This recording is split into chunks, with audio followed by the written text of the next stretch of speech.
साथियों, आपका स्वागत है हमारे यूट्यूब चैनल साइंस कैंपस में, जहां हम संविधान से संबंधित आपके टॉपिक्स को आपके लिए वीडियो के रूप में ला रहे हैं। पिछले वीडियो में हम देख रहे थे संविधान की विशेषताओं के बारे में और आज हम उसी को कंटिन्यू करेंगे। पिछले कुछ समय से मेरा स्वास्थ्य खराब होने की वजह से आपको कुछ डिले करना पड़ा, इंतज़ार करना पड़ा वीडियो के लिए, लेकिन आगे से कोशिश रहेगी कि आपको प्रतिदिन एक वीडियो मिलती रहे ताकि आपका जो शिक्षण है, कार्य है, वो लगातार चलता रहे। तो शुरू करते हैं।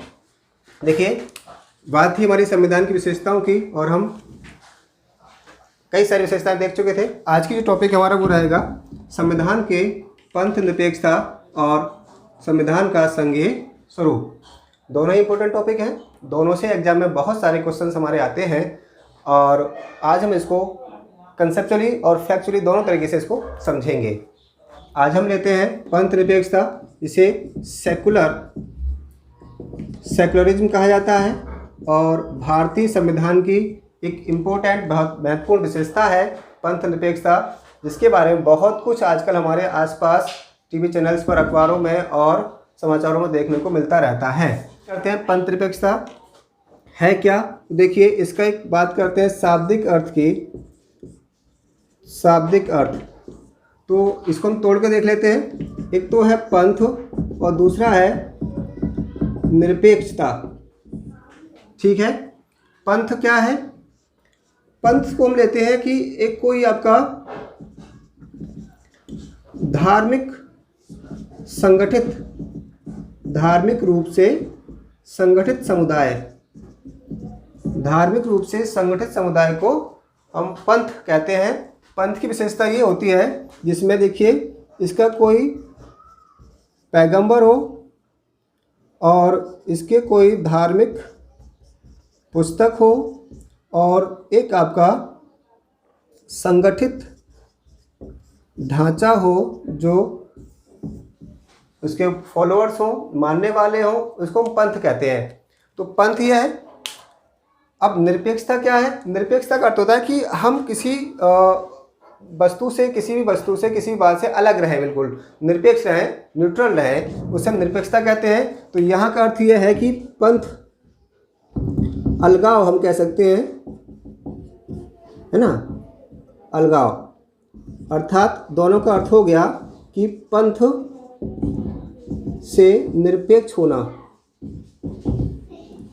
पंथ से निरपेक्ष होना, ये अर्थ निकल के आता है पंथ निरपेक्षता का। यानी किसी भी धर्म को आप जो है फेवर ना करते हो, उसे हम पंथ निरपेक्षता कहते हैं। ठीक आया क्यों? देखिए, बात यह है कि मध्यकाल में बहुत सारे आपके यूरोप में धार्मिक युद्ध हुए। उन धार्मिक युद्धों का कारण क्या था कि एक समुदाय अन्य समुदायों पर अपने धर्म को, वर्चस्व को कायम करने के लिए लड़ाई लड़ते थे। अब राज्य का इसमें इंटरफेयर क्या था? देखिए, राज्य की स्थिति ये थी कि जब कोई राजा किसी खास संप्रदाय का बनता था तो वो अपनी जनता पर उस धर्म को थोपने का प्रयास करता था। इस वजह से काफ़ी संघर्ष होता था। तो फिर विचार आया क्यों ना धर्म को और राज्य को अलग कर दिया जाए। तो वहाँ से ही कंसेप्ट आया, धर्म को राज्य से अलग कर दिया जाए, यानी राजनीति को धर्म से अलग कर दो तो ये संघर्ष खत्म हो जाएगा। अर्थात राज्य जो है जनता के धर्म के मामलों में कोई हस्तक्षेप नहीं करेगा। तो ये कंसेप्ट आया। पहली बार इसका उपयोग किसने किया? आधुनिक काल में हम बात करें तो देखिए, पंथ निरपेक्षता का सबसे पहले ऑथेंटिक रूप से उपयोग यूएसए द्वारा किया गया। यूएसए ने पहला देश बना जिसने अपने यहाँ पंथ निरपेक्ष राज्य की स्थापना की। तो ध्यान रखें, पंथ निरपेक्षता का आरंभ यूएसए से, यानी संयुक्त राज्य अमेरिका से हुआ, वहाँ से चला और आगे उसके पश्चात जो भी देशों में संविधान लागू हुए, लोकतंत्र लागू हुआ और वहाँ ये इसकी मुख्य विशेषता बनती चली गई। भारतीय परिप्रेक्ष्य की हम बात करें, भारत व पंथ निरपेक्षता, क्या इसका अर्थ है? तो भारतीय हम बात करें, हमें 15 अगस्त 1947 को हम आज़ाद हुए और भारत में 26 नवंबर 1949 को संविधान बना, संविधान निर्माता संस्था ने बनाया। तो इस दिन हम देखते हैं संविधान बना, तो संविधान को नेचर को क्या रखा जाए। जब हम आज़ाद हुए, ध्यान रखें, पंथ निरपेक्षता का एक विपरीत टर्म है सांप्रदायिकता। भारत ने सांप्रदायिकता का जहर देखा, कटुता देखी और विभाजन देखा। ऐसा आगे कंटिन्यू ना रहे, उसको देखते हुए हमने भारत में संविधान को और देश को एक सेकुलर कंट्री के रूप में मान्यता दी। भारतीय संविधान निर्माण के दौरान भारतीय संविधान सभा ने यह सुनिश्चित किया कि भारत में जो सांप्रदायिकता का जहर घोला गया था, जिसकी वजह से भारत का विभाजन हुआ, वो आगे जारी ना रहे, अतः भारत को एक पंथ निरपेक्ष राज्य बनाया जाए। इसके उद्देश्य को देखते हुए उन्होंने भारतीय संविधान में पंथ निरपेक्षता को रखा। देखने वाली बात यह है कि देखिए, पंथ निरपेक्षता जो शब्द है, शब्द आरंभ में संविधान में नहीं था, संविधान में नहीं था, इसे बाद में जोड़ा गया। लेकिन भारतीय संविधान नेचर से पंथ निरपेक्ष था। जैसे देखिए, भारतीय पंथ निरपेक्षता की विशेषताएं क्या है या इसका भारतीय परिप्रेक्ष्य क्या है। तो पहली बात यह है जो देखने वाली है, वो ये कि राज्य का कोई राजकीय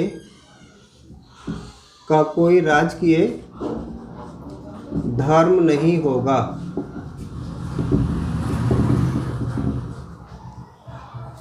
दूसरी विशेषता है कि राज्य किसी भी धर्म के साथ कोई भेदभाव नहीं करेगा। साथ ही सभी धर्मों को समान रूप से बढ़ने का अवसर प्रदान करे। भारतीय पंथ निरपेक्षता की विशेषता में हम बात कर रहे हैं कि भारत की पंथ निरपेक्षता क्या है। तो देखिए, पहला तो ये था कि राज्य का कोई राजकीय धर्म नहीं होगा, साथ ही राज्य किसी भी धर्म के साथ किसी प्रकार का कोई भेदभाव नहीं करेगा और सभी धर्मों को समान रूप से आगे बढ़ने के अवसर उपलब्ध कराएगा। ये भारतीय पंथ निरपेक्षता है। इस अर्थ में हम देखते हैं कि दो बातें निकल कर आती हैं। एक तो ये है कि राज्य का कोई धर्म नहीं है, राज्य किसी धर्म को आगे बढ़कर प्रमोट नहीं करेगा, ये विशेषता है। दूसरा ये होता है कि भारतीयों का धर्म हो सकता है, अर्थात लोग धर्म का पालन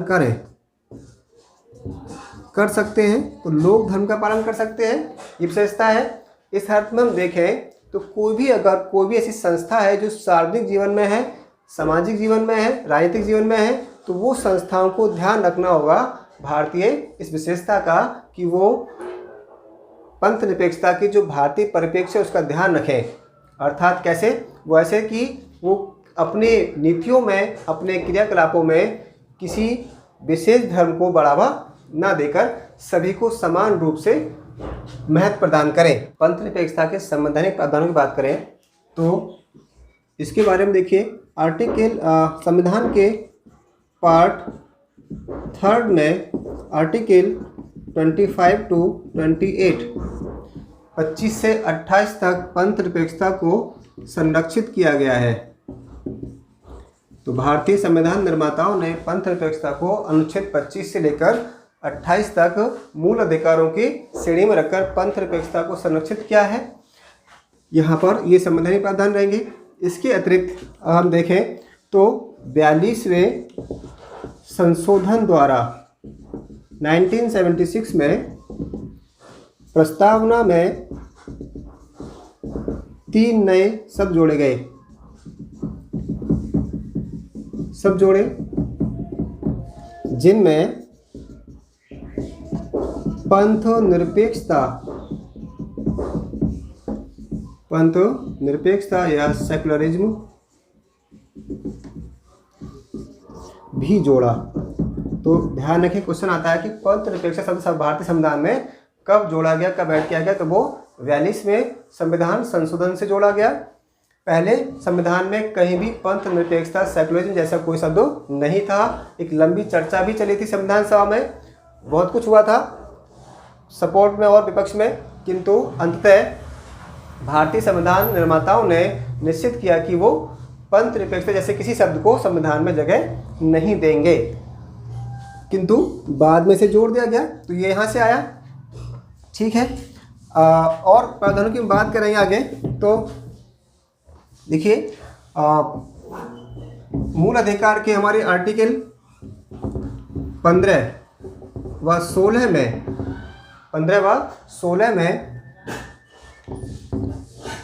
धार्मिक भेदभाव की समाप्ति की बात की गई है।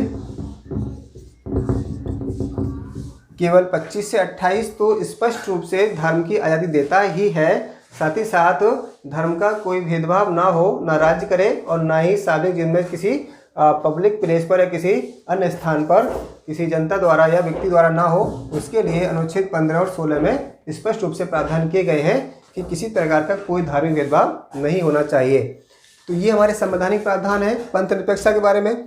अब देखिए, एक बात यहाँ आती है कि इसे पंथ निरपेक्षता ही बोलना है या फिर इसे धर्म निरपेक्षता भी बोल सकते हैं।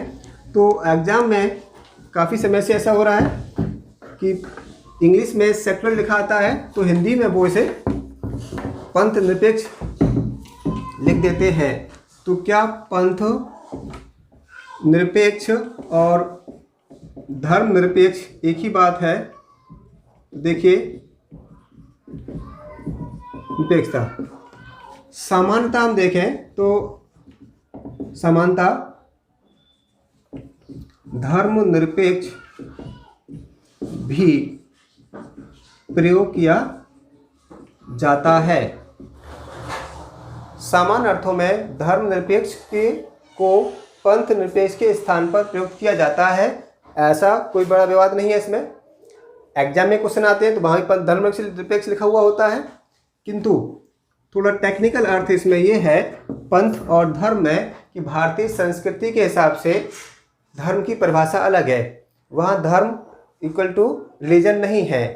भारतीय संस्कृति, भारतीय दर्शन के अनुसार धर्म आपके नैतिक आचरण होते हैं, जिसमें हमें जो डेली के हमारे मोरलिटी है, नैतिक आचरण है, उनको धर्म के अनुसार बताया गया। जैसे कोई कहता है मेरा धर्म है कि सच बोलूँगा, कोई कहता है कि मेरा संविधान ही मेरा धर्म है। तो यहाँ धर्म की अलग अलग परिभाषाएं निकल आती है, लेकिन पंथ एक ही होता है। जैसे कि इस्लाम है, बौद्धिस्ट है या क्रिश्चियन है या हम हिंदू कह सकते हैं, तो ये पंथ एक संगठित ढांचा होता है, जबकि धर्म की परिभाषा हमारे यहाँ अलग अलग दिखाई देती है। भारतीय संविधान निर्माण के समय हम देखते हैं कि भारत के आसपास जो देश हैं उनका क्या स्टेटस था। जब भारत स्वतंत्र हुआ और भारत से पाकिस्तान का निर्माण हुआ, तो भारत से अलग हुए पाकिस्तान ने अपने आप को इस्लामिक राष्ट्र घोषित कर दिया, अर्थात पाकिस्तान का जो राष्ट्रीय धर्म है, स्टेट रिलीजन है, वो है इस्लाम। ठीक है। अफ़गानिस्तान की बात करें से पास में, तो यहाँ भी इस्लाम इनका राष्ट्रीय धर्म है, नेशनल रिलीजन है। तो भारत के दो पड़ोसी देश पाकिस्तान और अफ़गानिस्तान वर्तमान में इस्लामिक है। भारत के एक और पड़ोसी देश नेपाल की बात करें तो नेपाल वर्तमान में पंथ निरपेक्ष राज्य है, किंतु 2008 तक ये एक हिंदू राष्ट्र था, यानी हिंदू यहाँ पर राष्ट्रीय धर्म था या राजकीय धर्म था। अगर हम बात करें इसके पड़ोसी देश भूटान की, तो भूटान देखें वर्तमान में ये बौद्धिस्ट कंट्री है, बौद्धिस्ट राष्ट्र है, यानी कि बौद्ध धर्म भूटान का राष्ट्रीय धर्म है। और आगे पहुँचे चीन, तो चीन देखिए सेकुलर है, चीन का कोई राष्ट्रीय धर्म नहीं है, और वैसे भी चीन साम्यवादी देश है और साम्यवादियों को किसी धर्म में विश्वास नहीं होता है। तो वर्तमान में बांग्लादेश एक पंथ निरपेक्ष राज्य है, किंतु यहाँ पर मुस्लिम बहुल आबादी होने के कारण पंथ निरपेक्षता उतने प्रभावी रूप से लागू नहीं हो पाती है। फिलहाल पंथ निरपेक्ष है। म्यांमार की हम बात करें तो म्यांमार भी आपका, इसका भी कोई स्टेट रिलीजन नहीं है, लेकिन यहाँ पर बौद्ध धर्म की अधिकता होने के कारण राज्य सरकार भी जो है वो बौद्ध धर्म को अधिक प्रेफर करती है, बढ़ावा देती है। श्रीलंका की बात की जाए तो श्रीलंका देखिए आपका पड़ोसी देश है हमारा, और ये भी एक बौद्धिस्ट कंट्री है, बौद्ध धर्म को मानने वाला राज्य है श्रीलंका। मालदीव की बात की जाए तो मालदीव में भी इस्लामिक कंट्री है। मालदीव एक इस्लामिक कंट्री है जहाँ पर इस्लाम को प्रमोट किया जाता है। इनका राज्य धर्म क्या है? इस्लाम है। तो हम देख रहे हैं कि भारत के आसपास पड़ोस में जो भी देश है उनका अधिकांश का कोई ना कोई राजकीय धर्म है। उसके बावजूद भारत बहुसंख्यक आबादी हिंदू होने के बावजूद हमने क्या चुना? सेकुलरिज्म को चुना। भारत एक पंथ निरपेक्ष राज्य है, ये एक महत्वपूर्ण बात है। ठीक है, तो ये था हमारा पंथ निरपेक्षता का टॉपिक। अगले हम बात करेंगे संघीय स्वरूप की।